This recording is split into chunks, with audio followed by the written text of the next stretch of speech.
Então, estou muito feliz de estar aqui com vocês. E assim, o Casimiro Cunha é uma casa, antes de começar, eu queria assim, fazer um agradecimento que eu tenho no meu coração, que foi uma casa que me acolheu quando eu morei em Belo Horizonte, e fiz muitos amigos, e esse amor, assim, eu trago cada um no meu coração. Então, quando o Emerson fez o convite para mim, eu fiquei, assim, exultante de alegria, tá? Então, fica aqui meu agradecimento, meu carinho, assim, por todos. Hoje a reflexão da noite que a gente trouxe é sobre Jesus, né? A gente vai refletir um pouquinho. A ideia não é trazer a letra, porque a letra a gente já sabe e a gente já tem contato com ela há várias encarnações, né? Então a ideia é trazer o sentimento por trás da letra. E eu fiquei buscando esse sentimento e eu escolhi trazer uma passagem de Jesus com Bartolomeu. E essa passagem ela está bem descrita por Humberto de Campos no livro Boa Nova, que aliás é um livro que eu gosto muito e que eu gosto de sempre estar recorrendo a ele, né? E vamos lá. Humberto de Campos, ele nos esclarece, logo no comecinho do capítulo, é o capítulo 8, intitulado Bom Ânimo. Ele vai falar um pouquinho de Bartolomeu, ele fala assim: o apóstolo Bartolomeu foi um dos mais dedicados discípulos do Cristo, desde os primeiros tempos de suas pregações junto ao Tiberíades.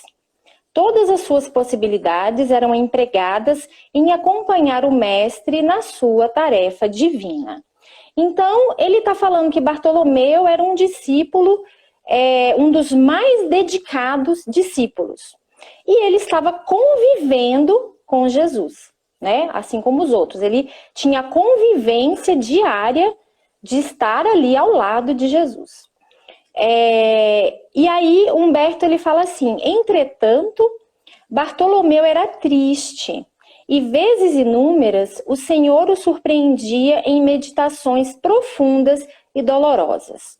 Então ele vem trazer que, apesar de Bartolomeu ser um discípulo muito dedicado, ele era triste, né? E agora a gente vai fazer um parêntese e vai falar um pouquinho da parte assim, da psicologia de Bartolomeu.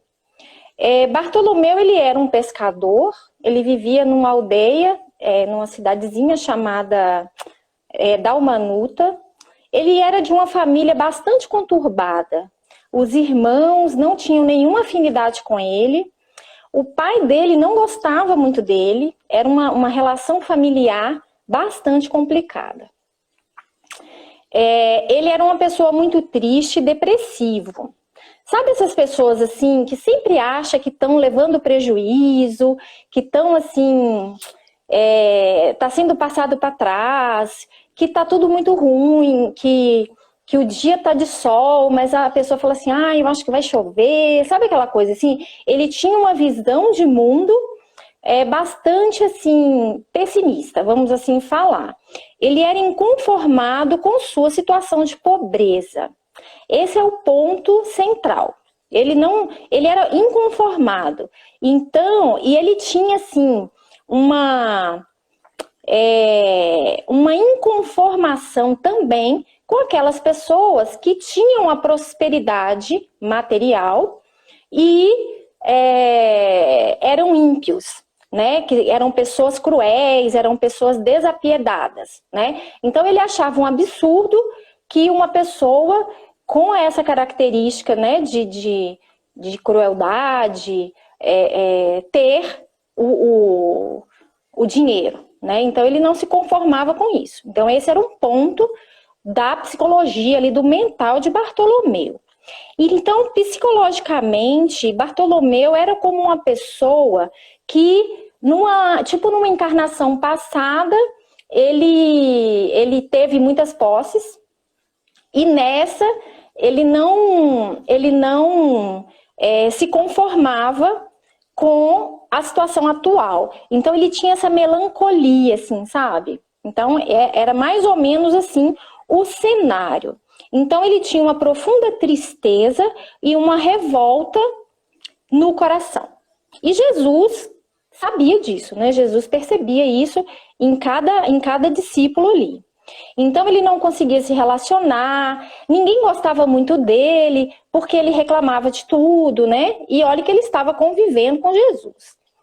E aí tem uma parte interessante que fala assim, quanto mais ele se fechava, mais as pessoas se afastavam dele, né? Isso acontece com a gente, né? Tipo, às vezes a gente está passando um problema, seja ele de origem que for, e você vai se fechando, as pessoas, as que gostam muito de você, vão querer se aproximar e te ajudar, mas a maioria vai se afastar, né? Então ele entrava num ciclo vicioso, assim, de solidão, de tristeza e de depressão. Então, agora fizemos a análise, assim, psicológica do Bartolomeu, né? E Jesus, sabendo disso, aí teve um dia que Simão Pedro, porque Jesus, ele estava se hospedando, né? Ele ficava na casa de Simão Pedro. E Simão Pedro estava lá com os afazeres domésticos, com sua esposa, e aí Jesus aproveitou esse momento e chegou perto de Bartolomeu carinhosamente, e aí envolveu ele no seu magnetismo de amor. E aí Bartolomeu começa a abrir o seu coração. Aí ele fala assim, mestre, exclamou timidamente, não saberia nunca explicar-vos o porquê de minhas tristezas amargurosas. Só sei dizer que o vosso evangelho me enche de esperanças para o reino de luz que nos espera os corações, além nas alturas. Quando esclarecestes que o vosso reino não é deste mundo, experimentei uma nova coragem para atravessar as misérias do caminho da terra. Então, ele fala assim, olha, eu não sei por que eu estou triste, porque o Senhor já explicou tudo, né? Já explicou a questão do reino dos céus, que não é deste mundo, e isso acalentou o meu coração. Mas, aí tem um mas, né? Aí ele entra e fala assim, pois aqui o selo do mal parece obscurecer as coisas mais puras. Por toda parte é a vitória do crime, o jogo das ambições, a colheita dos desenganos. Então ele começa a reclamar. Então se a gente fosse fazer um paralelo nos dias de hoje, é como se a gente virasse para Jesus e falasse assim, então, eu leio o seu evangelho, eu gosto muito, eu tento praticar, mas olha aqui, o senhor está vendo a situação atual? O senhor está vendo a situação política do Brasil? E esse coronavírus? E você começa a reclamar para Jesus, né? Então, fala assim, ó, eu tô triste, né? Mais ou menos ele estava falando nesses termos. E aí, Jesus ouve, né? Esse desabafo de Bartolomeu, e aí ele fala assim, com serenidade. A nossa doutrina, entretanto, é a do Evangelho, ou da Boa Nova.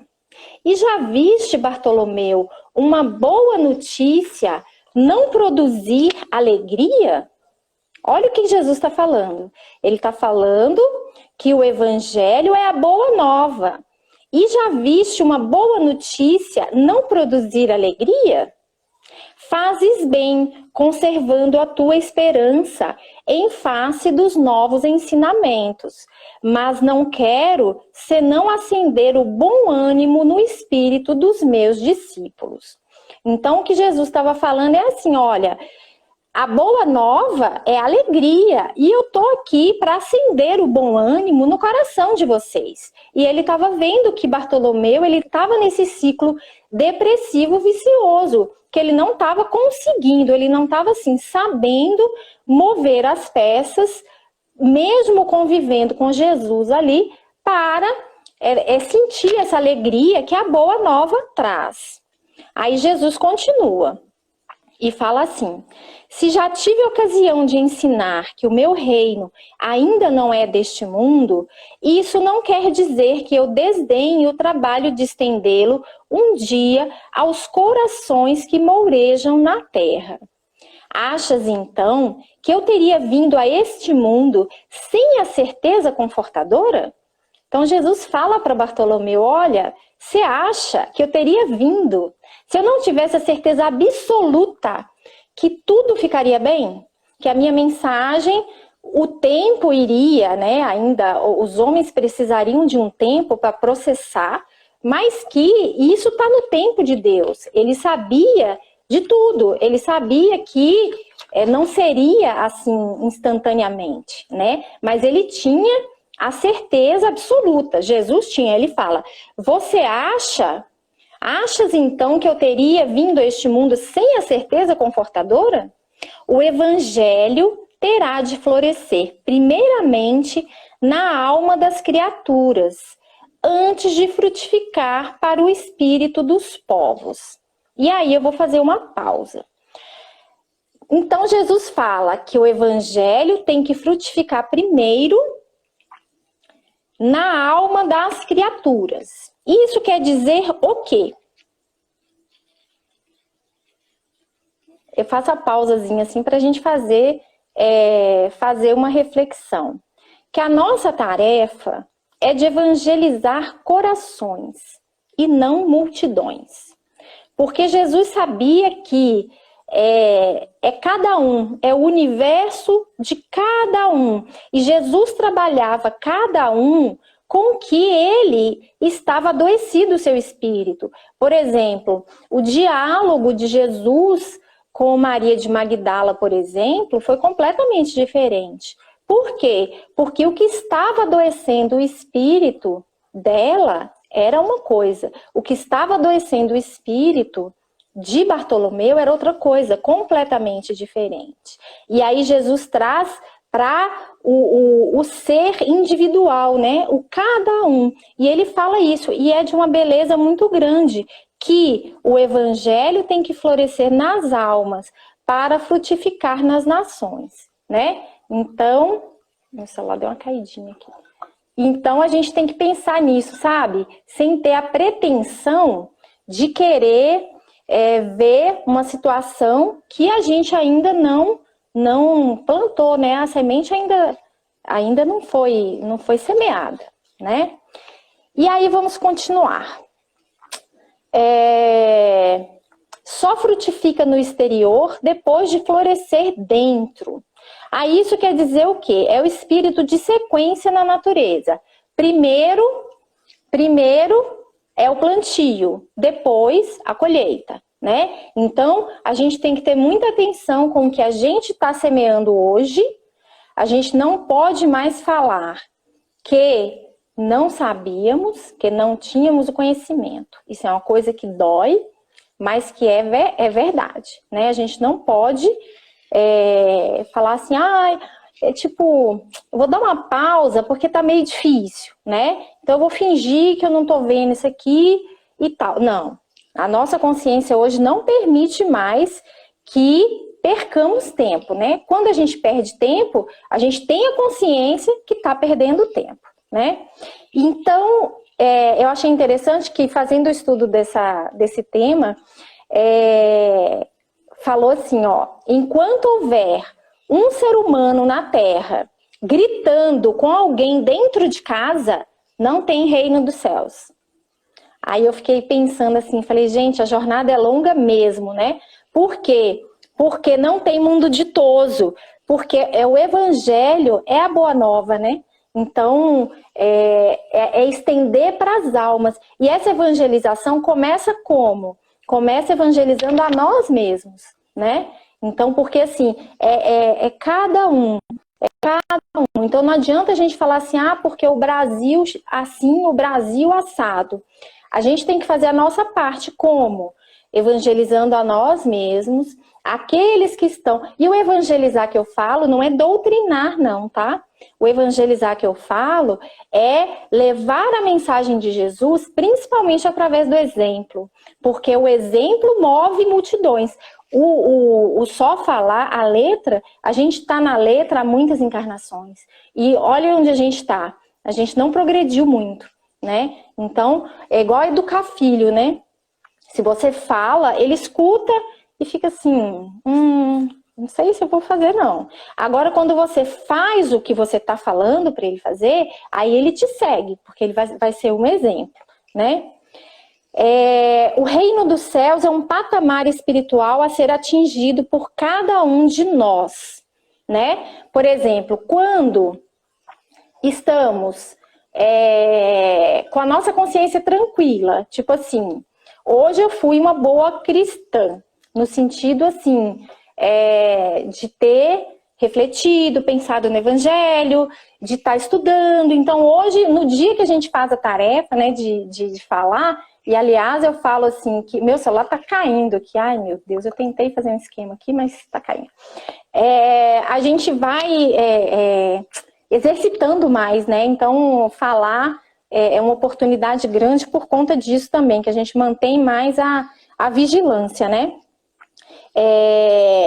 E esse reino dos céus é esse patamar espiritual de cada um. Então, por exemplo, a gente ficou bem o dia, não pensou mal de ninguém, emitiu as suas vibrações de amor. Hoje a gente não pode tanto, né, por estarmos em casa, estarmos saindo e fazendo o que fazíamos antes, mas a gente pode estar vibrando, a gente pode estar dando atenção para uma pessoa, ligando, dando atenção, falando, você não está sozinha, né? Então a gente pode agir de várias formas. E isso, o que acontece? No final do dia, a sua consciência vai estar mais leve e você vai sentir um pouquinho esse reino dos céus no seu coração, né? Então é isso que ele fala, é um patamar espiritual de cada um que a gente atinge, né? Então, depois desse preâmbulo, assim, Bartolomeu ficou um pouco assustado. E aí Jesus continua. Mas venho de meu Pai, cheio de fortaleza e confiança, e a minha mensagem há de proporcionar grande júbilo a quantos a receberem de coração. Então, Jesus finaliza essa primeira parte falando assim, que ele vem do Pai, e a sua mensagem vai realmente causar muita alegria a quantos a receberem de coração, né? Então também cabe uma reflexão. Estamos recebendo a mensagem de Jesus de coração ou ainda está no nosso intelecto? Ou ainda são aquelas frases ditas que a gente não modifica nada na gente, né? Cabe aí uma reflexão. Então Jesus, ele tinha essa plena certeza, né? E nós titubeamos, né? Bartolomeu titubeou, nós titubeamos e perdemos a esperança por muito pouco, né? Então acontece alguma coisa que contraria, né, o nosso desejo, contraria o nosso roteiro, a nossa meta, né? Que muitas vezes a gente se equivoca muito nas nossas metas, e aí você acha que o mundo acabou. Aí você acha assim, nossa, tô perdida, tô infeliz, tô triste, tô sozinha. Aí você vai juntando assim o que a gente fala assim, o olhar Bartolomeu, né? Aquela coisa pessimista, né? O nosso coração que se entristece com a coisa assim, você fica naquela tristeza. Aí depois passa um tempo, aí você fala assim, nossa, mas aquele dia eu fiquei triste, por que foi mesmo? Aí eu não me lembro. E olha o tanto de energia, olha o tanto de fluido vital que você perdeu num dia em que você poderia ter produzido, ter brincado com seu filho, com seu cachorro, com seu gato, você podia ter feito alguém feliz e você ficou ali se acabando, né? Por tão pouco, né? Então fica também a reflexão. Aí Jesus fala assim, olha que legal. A vida terrestre é uma estrada prodigiosa que conduz aos braços amorosos de Deus. E eu achei tão lindo isso, sabe? É uma estrada prodigiosa, quer dizer, uma estrada cheia de coisas boas, que vão levar aos braços amorosos de Deus. E eu já imaginei a cena toda assim, sabe? E que coisa linda, né? Aí ele fala, o trabalho é a marcha, a luta comum é a caminhada de cada dia. Então, Essa estrada a gente vai percorrer como? Com muito trabalho, com muita perseverança, e Jesus veio, se sacrificou por nós de uma forma que só o amor explica. Só o seu amor pela humanidade explica todo o seu sacrifício de encarnar nesse planeta e de passar toda a experiência que ele passou e morrer como ele morreu. Só o amor justifica, né? Não existe outra coisa que a gente possa pensar. E ele veio dar o roteiro, né? Então, ele está falando aqui que a vida terrestre é essa estrada prodigiosa que leva aos braços amorosos de Deus. E ele veio falar assim, gente, é para pisar nessa pedrinha, nessa pedrinha, nessa pedrinha. Ele colocou um neon em cada pedrinha que a gente tem que pisar e seguir o caminho.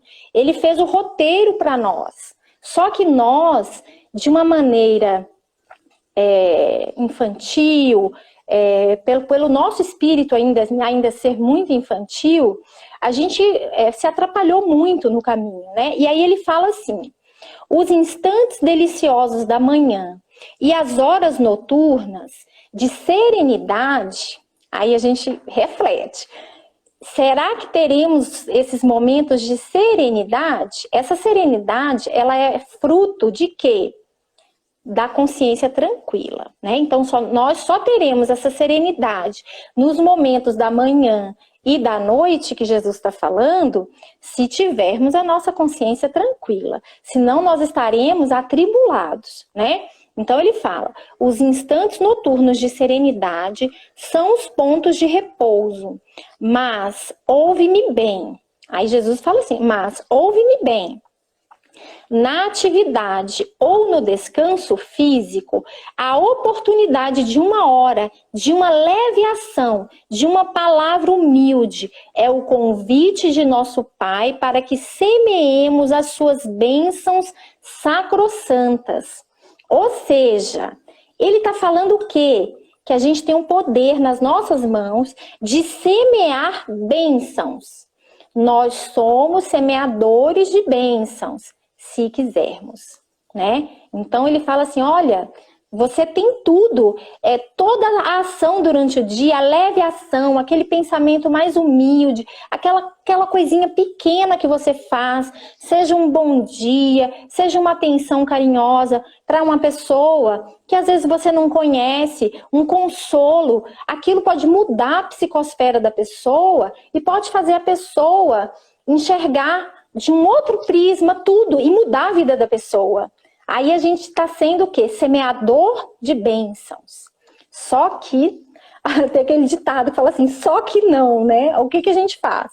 Aí ele fala assim, em geral, os homens abusam desse ensejo precioso para anteporem a sua vontade imperfeita aos desígnios superiores, perturbando a própria marcha. Então, a gente coloca os nossos desejos acima dos desejos do Pai, que quer o nosso bem, quer a nossa felicidade, e aí a gente, de uma maneira infantil, decide que não quer. Igual filho adolescente, sabe? Que fala assim, não quero fazer isso que você está falando, porque eu quero fazer do meu jeito, e mesmo se eu quebrar a cara, eu quero, né? Então, a gente faz mais ou menos assim. Daí resultam as mais ásperas jornadas obrigatórias para a retificação das faltas cometidas e muitas vezes infrutíferos labores. Então, lá no começo da fala de Jesus, ele não falou necessariamente que a estrada tem que ser tão dolorosa. Ele falou que a estrada é prodigiosa e estamos caminhando na direção dos braços amorosos de Deus. Só que a gente faz as nossas escolhas equivocadas e a estrada fica cheia de intempéries, de obstáculos, né? Aí ele continua falando assim, em vista dessas razões, observamos que os viajores da Terra estão sempre desalentados na obcecação de sua vontade própria, ferem a fronte nas pedras da estrada, cerram os ouvidos à realidade espiritual, vendam os olhos com a sombra da rebeldia e passam em lágrimas, em desesperadas imprecações e amargurados gemidos, sem enxergar. Então aqui, vou dar uma pausa aqui. Então a gente escolhe o pior caminho, as piores decisões, as piores escolhas, nos machucamos os outros e tipo assim, não é nada disso que precisava ser. São escolhas nossas, porque assim, fomos criados simples e ignorantes, né? E Deus, Ele quer o quê? Ele quer a felicidade dos seus filhos. Só que Ele quer que essa felicidade seja alcançada por mérito próprio. Então Ele não nos criou perfeitos. Ele nos criou lá atrás. Para quê? Através das nossas... E deu-nos o livre-arbítrio. Então, no começo, um livre-arbítrio mais reduzido. E aí, com o passar do tempo, vai ampliando. E para quê? Para que tenhamos o merecimento da nossa conquista, né? Porque se eu tenho que fazer uma escolha que vai modificar a minha vida, e aí vem um espírito superior e fala assim, faz isso. Aí eu não tenho que falar nada, eu não tenho que fazer escolha nenhuma. Ele já falou pra mim, ah não, então eu vou fazer. Aí eu vou e acerto. Eu tive o mérito daquela ação? Não tive, né? Então Deus não quer isso. Ele quer que nós evoluamos a nossa percepção de mundo, assim, vamos assim dizer, e que tenhamos escolhas acertadas cada vez mais. Né? E isso vai se dando o crescimento espiritual. Então ele falou tudo isso, a gente se fere. E aí olha o que ele finaliza. Então a gente fica muito desesperado, em lágrimas no caminho, sem enxergarem a fonte cristalina, a estrela cariciosa do céu, o perfume da flor, a palavra de um amigo, a claridade das experiências que Deus espalhou para a sua jornada, em todos os aspectos do caminho. Ou seja, a gente faz as escolhas equivocadas, a gente sofre por conta disso, chora, se desespera, e o que tem de bom à nossa volta a gente não enxerga, né? E olha que tem tanta coisa boa à nossa volta. E fazendo uma análise mais psicológica dessa passagem, é como se Jesus dissesse, Bartolomeu, é preciso aprender uma nova matemática, a habilidade de somar dádivas. Porque a gente tem uma habilidade incrível de somar problemas, né? Nossa, se você for listar as coisas que te aborreceram, você vai saber de cor. Agora, se você for listar as coisas boas que aconteceram, você vai ficar assim, é mesmo, né? Aconteceu aquilo de bom, né? Eu tenho saúde. Tanta gente está nos hospitais nessa época de crise horrorosa e eu estou na minha casa confortável, com saúde, com a minha filha. Aí eu não coloquei na lista não, porque eu estou vendo só o lado negativo. Então a gente tem que inverter isso. E a gente tem que saber somar dádivas. Valorizar aquilo que Deus amorosamente nos dá diariamente, sabe? E a gente não enxerga, a gente fecha os olhos e fica chorando e fica se lamentando. Aí a lista das coisas boas, se a gente fizer, com certeza é muito maior que a lista das coisas ruins. Só que a gente não pode ter tudo. A gente tem que ter na cabeça que a encarnação, a reencarnação aqui, a gente não está de férias, que nós fizemos escolhas equivocadas no passado. E essas escolhas causaram danos em outras pessoas. E a gente tem que reparar esses danos. E isso muitas vezes não é fácil. Deus, na sua amorosidade, nos dá a oportunidade de repararmos. Mas o mal feito a gente tem que reparar, né? Então a gente passa pelo processo de arrependimento até chegar ao processo de reparação. A gente tem que reparar. E muitas vezes é doloroso, sim. Então a gente não pode ter o pensamento pueril, infantil, de querer ter tudo. A gente não vai ter tudo. Mas se a gente inverter a lógica do olhar Bartolomeu, né, pessimista, e começar a enxergar as dádivas que estão à nossa volta, o nosso olhar vai mudar e a gente vai ter gratidão, a gente vai ter, assim, se conectar mais com o Pai, né? Então é isso que a gente tem que parar e refletir. Aí Bartolomeu parou e interrogou Jesus. Ele fala assim, mestre, porque assim, Bartolomeu estava triste com todo o psique dele. E ele estava querendo, assim, não convencer Jesus, mas tipo, e nessa situação eu ainda fico triste? E na outra situação eu ainda fico triste? Aí uma das situações é assim: mestre, os vossos esclarecimentos dissipam os meus pesares. Ótimo. Mas, sempre tem um mas, né? Mas o evangelho exige de nós a fortaleza permanente? Tipo assim, a gente tem que estar sempre up para poder ter o evangelho no coração? A gente tem que ter essa fortaleza permanente? Aí Jesus responde: a verdade não exige, ela transforma. A verdade não exige, transforma.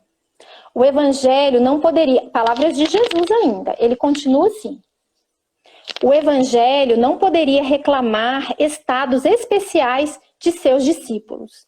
Jesus pregava a todos.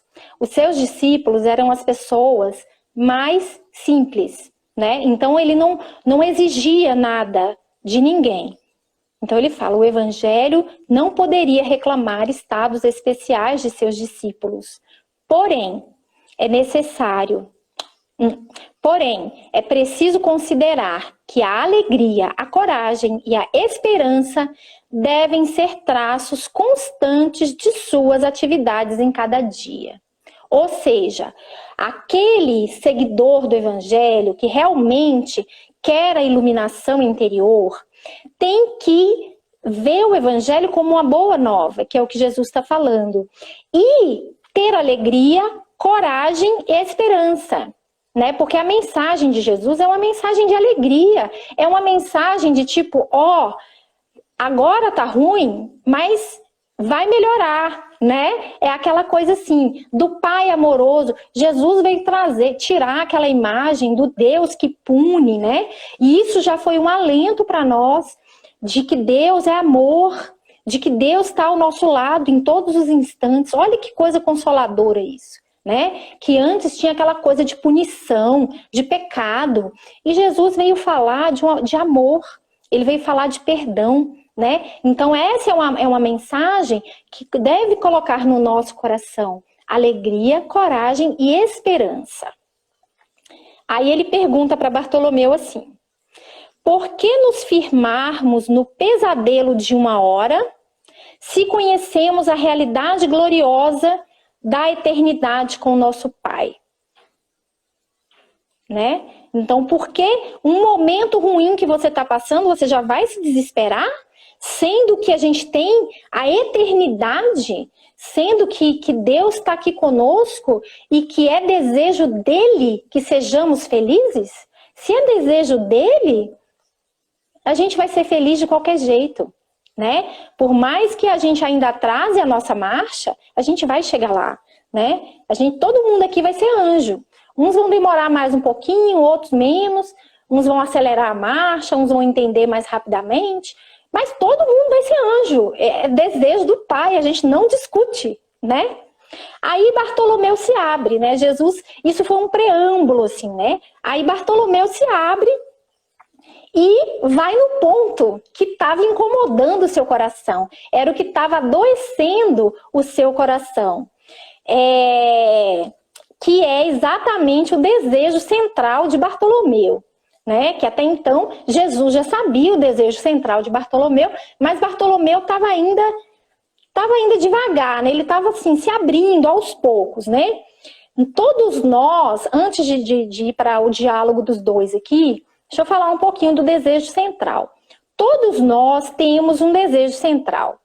E a gente tem que ter muito cuidado com ele, porque nós já erramos por termos desejos centrais equivocados, e isso acaba com a nossa encarnação, né? Nos leva para o buraco, né? Então a gente tem que ter muito cuidado com aquilo que nos move, né? Tipo assim, o desejo central é aquele pensamento que você tem muitas vezes durante o dia, é aquilo que você quer realmente, é o que Jesus falou, é aonde está o seu tesouro, né? Então temos que ter muito cuidado com o nosso desejo central.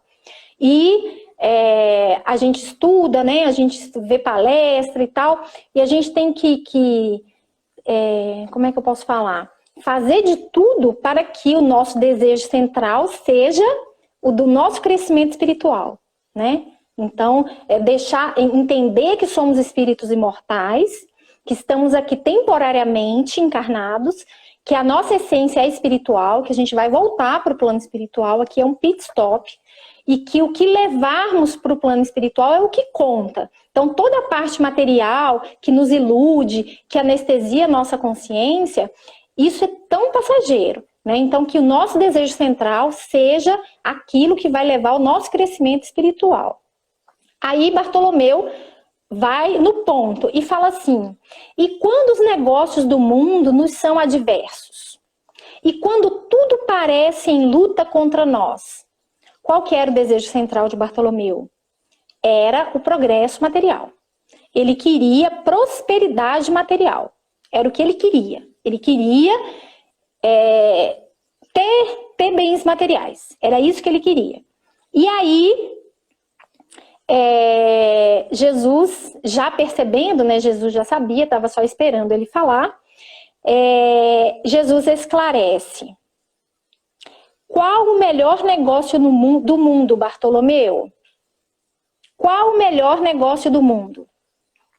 Será a aventura que se efetua a peso de ouro?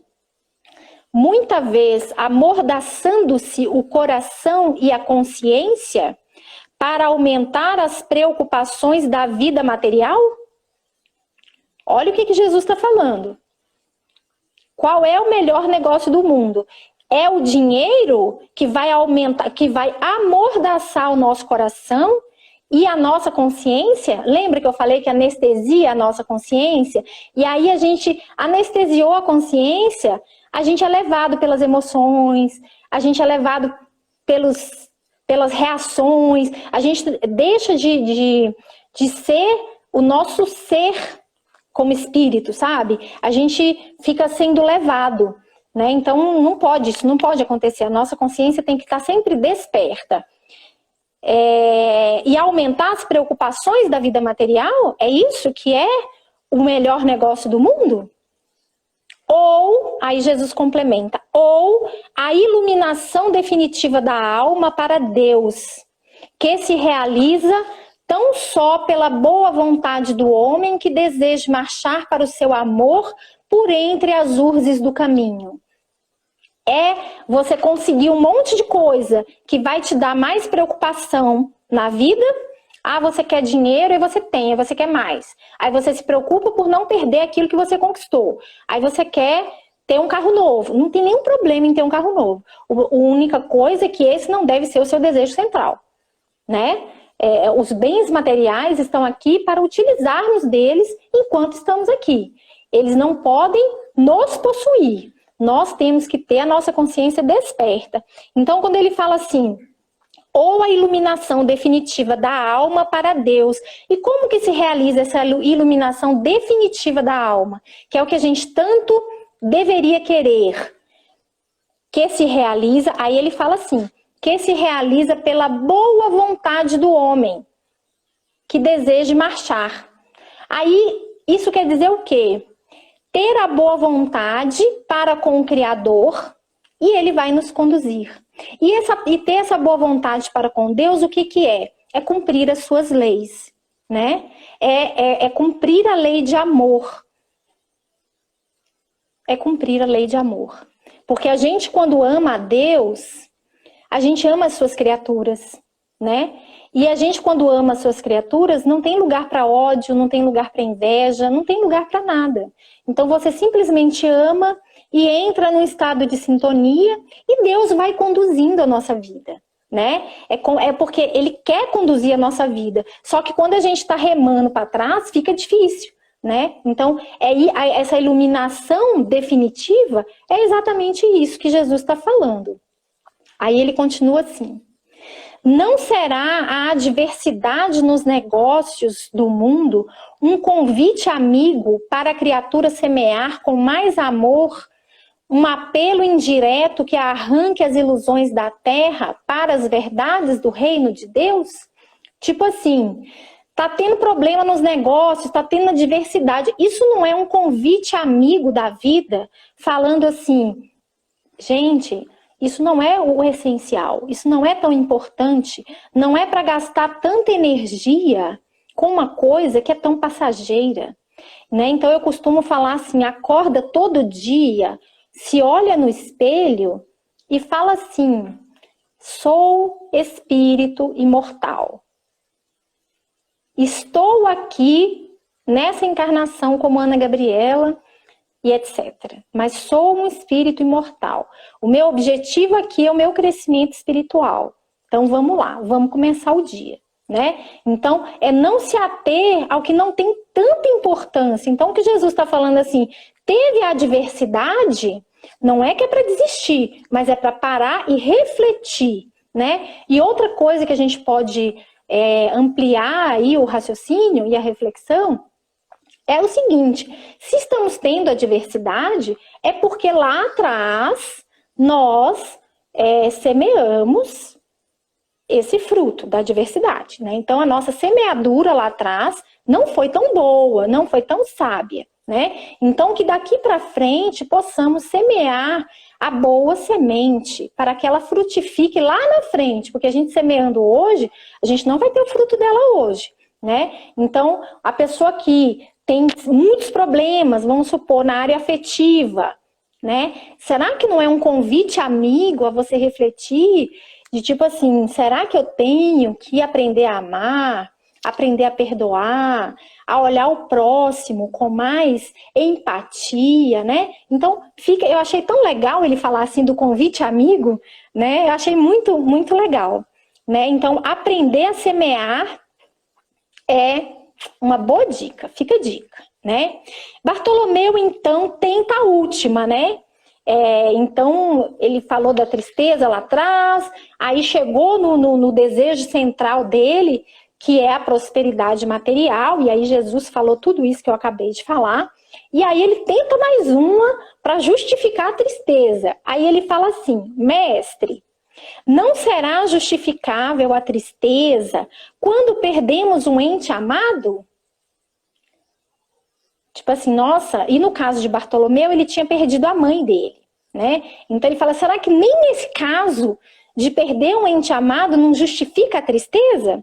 Aí Jesus responde, mas quem estará perdido se Deus é o Pai de todos nós?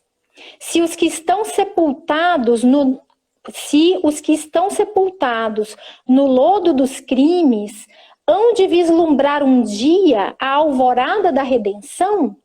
Por que lamentarmos em desespero o amigo que partiu ao chamado do Todo-Poderoso?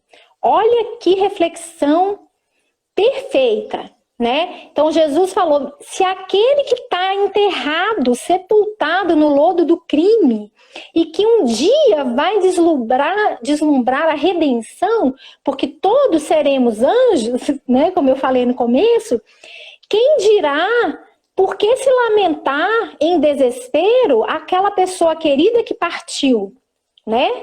Aí ele fala assim, a morte do corpo abre as portas de um mundo novo para a alma.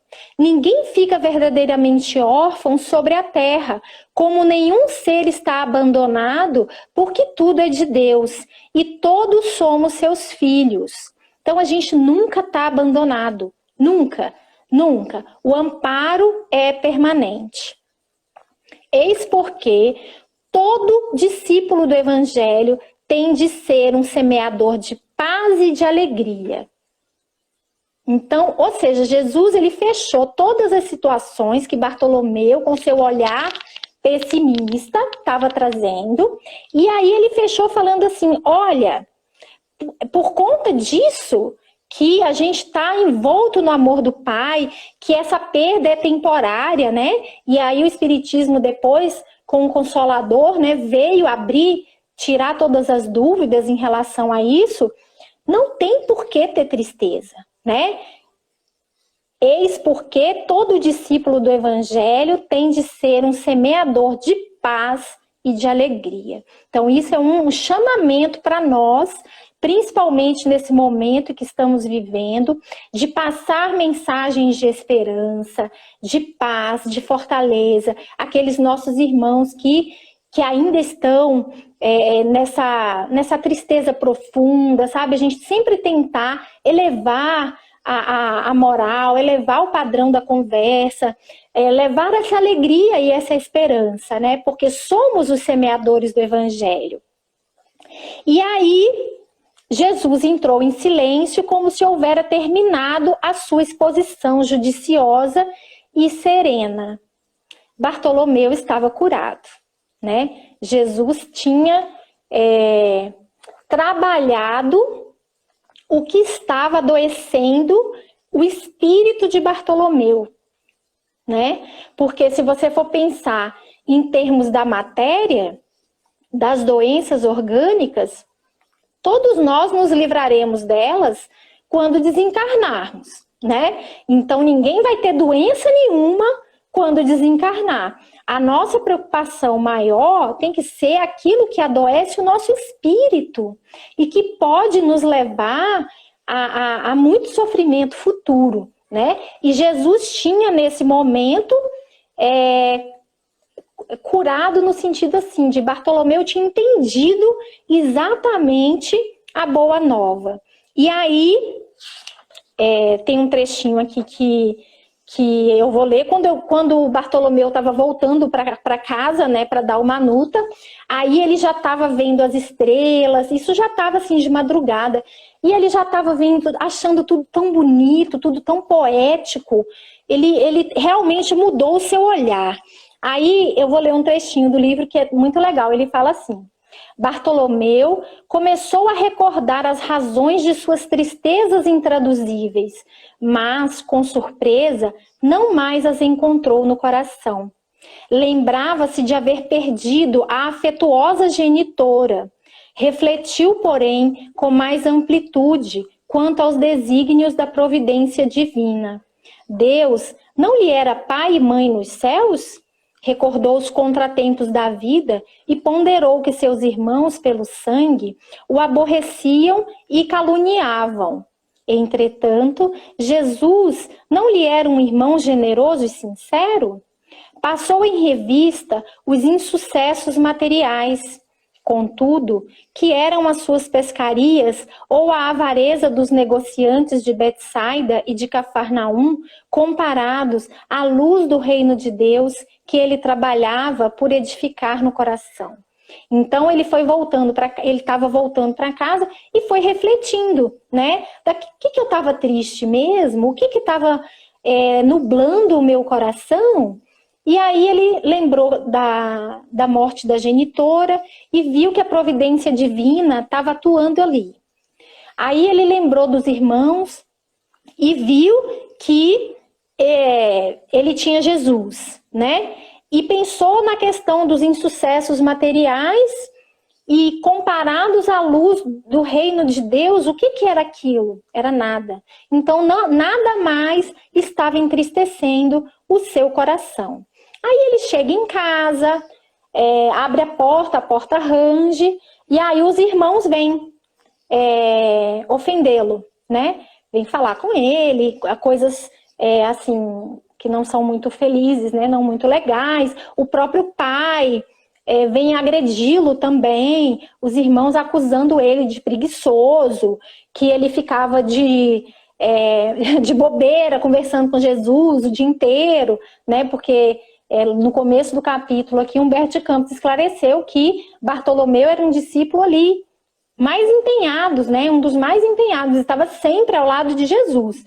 Então, teve toda essa ofensa por lado dos seus familiares, e aí até o Haroldo, quando ele estava refletindo sobre esse tema também, que eu olhei, ele falou um negócio interessante, que ele falou assim: em questão de relacionamento humano, é como um xadrezinho assim, né? Então você já sabe que se você mexer determinada peça, você vai irritar a pessoa, né? Então você fala duas palavras e aquelas duas palavras vão encher, vão na jugular do outro, e o outro já...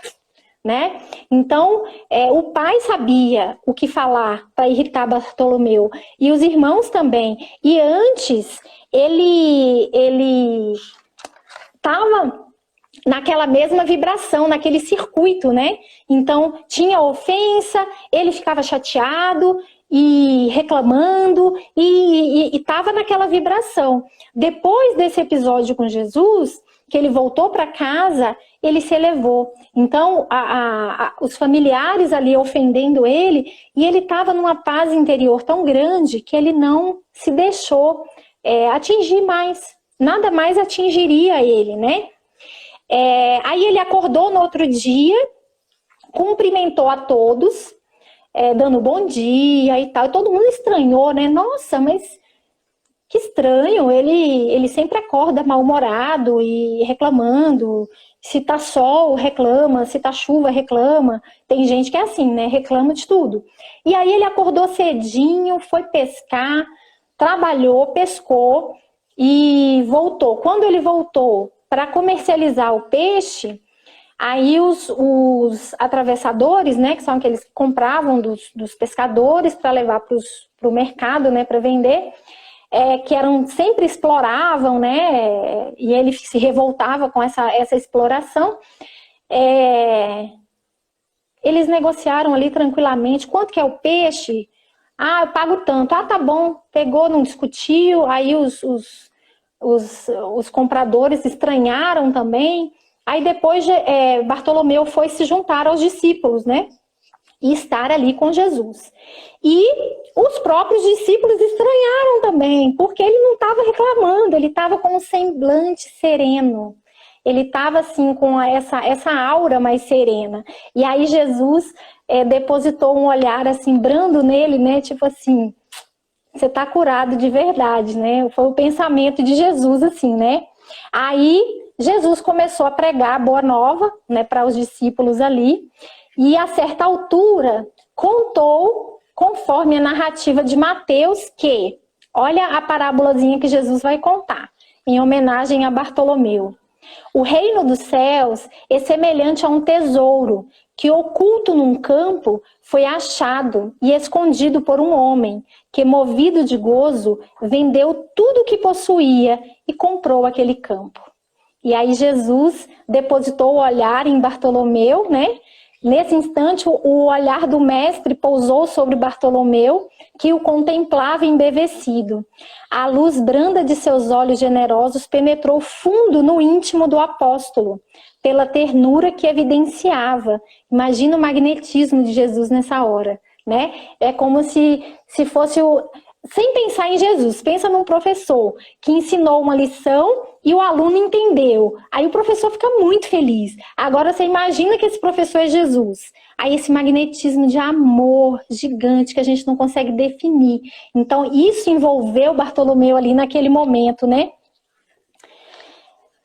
Pela ternura que evidenciava, e o pescador humilde compreendeu a delicada alusão do ensinamento, experimentando a alma leve e satisfeita, depois de haver alijado todas as vaidades de que ainda não se desfizera, para adquirir o tesouro divino no campo infinito da vida. Enviando a Jesus um olhar de amor e reconhecimento, Bartolomeu limpou uma lágrima. Era a primeira vez que ele chorava de alegria. O pescador de Dalmanuta aderira para sempre aos eternos júbilos do Evangelho do Reino, porque o Evangelho de Jesus é boa nova, é alegria e não tristeza. Então essa foi a ação transformadora do Cristo nesse espírito que tinha esse adoecimento no seu espírito específico, né? Como eu falei, o diálogo de Jesus com Pedro foi diferente, com Maria de Magdala foi diferente, porque cada um tinha uma doença no espírito, né? E essa foi a de Bartolomeu, e eu achei assim muito, muito pertinente estar trazendo para vocês, porque a gente vive cercado de bênçãos, de dádivas, e a gente ainda reclama tanto, né? E fica o chamamento aí para sermos esses semeadores das bênçãos de Deus, porque temos tudo na mão. Nós temos o conhecimento, nós temos o conhecimento do Evangelho, nós temos o conhecimento da doutrina espírita, que veio tirar todas as vendas, né? Não temos mais dúvida nenhuma de nada. basta agirmos, né? Basta colocarmos as nossas mãos operosas para Jesus, para que, assim como ele curou Bartolomeu e tantos outros que o Evangelho descreve, que ele possa curar as nossas almas,